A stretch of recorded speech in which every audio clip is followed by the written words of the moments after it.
So tell me what you think of this space. Wow, this is huge. Oh, this is interesting. This is kind of cool. So you've got pocket doors that fold out and close this off so Right. you get more privacy. Yeah. Or open it up and you get to sit in this tub and enjoy the view. Is the episode. Yeah, that's the one coming up. Look at this. I'm wearing the same suit. It's almost like I planned this. People at home didn't notice you just came. Come on. A secret. No. I looked at the clip and I thought I need to wear exactly the same so people know who that guy is. Good plan, then. Good plan. It is Todd Talbot from Love It or List It Vancouver, pitting designer against realtor. You try to convince people that they need to go somewhere else and get a new home, and then Jillian Harris says, no, we can make this work. How much fun are you having doing this? We have a ton of fun. First of all, the dynamic. Jill and I, we've been doing the show for, I guess, coming up 3 years now. And we met day one when we first met. We hit it off. And we were bickering from day one, like brother and sister, and we're still the same. There's nothing, there's no change. The show is the way you guys are. Exactly. What are people in Metro Vancouver looking for? Because it's a bit of a different market than other places. Well, I think the biggest challenge in Greater Vancouver is cost.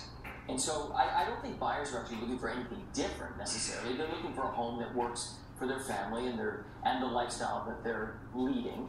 And the biggest challenge, though, is the price tag. I mean, people are trying to get creative and figure out ways to live in smaller spaces if location is a big deal. And ultimately, it comes down to compromise, which is a word that often people think has a negative connotation. But at the end of the day, when you're buying a car or you're buying a house, I mean, you're trying to balance off what's most important to you and your family, and balance that off with the money. How important is it for people to go in being flexible and willing to do that compromising? Flexibility is key. I mean, on this show, we kind of have one person who doesn't want to go and one person who does. And in real life, we don't necessarily have that black and white. There's definitely different agendas for people. And as people are looking at homes, I think keeping an open mind, not only about the house that you're looking at, but more so about the location. People get really stuck on neighborhood. And it's mostly because they haven't experienced other areas. Everyone thinks the neighborhood that they live in is the best neighborhood. Every neighborhood that I lived in, I always thought, I lived in Kitsilano, that's the best. Then I lived downtown, oh my goodness, downtown is the best. So, people get attached to their communities. They do. People need to take time to investigate other areas. So is that how you get people to consider new communities? Yeah, I mean, I think it's an education, right? If you're going to take somebody to another location, you need to show them how their life would work in that area, not just the house. But all the other components are equally as important. Where the schools are, where the ice rink is, kids are playing hockey, all of those dynamics, where you're going to go grocery shopping. Those things are the things that make your day-to-day life, possible. So is that sort of your job on the show, to sell them all of those other elements beyond just the four walls of the house?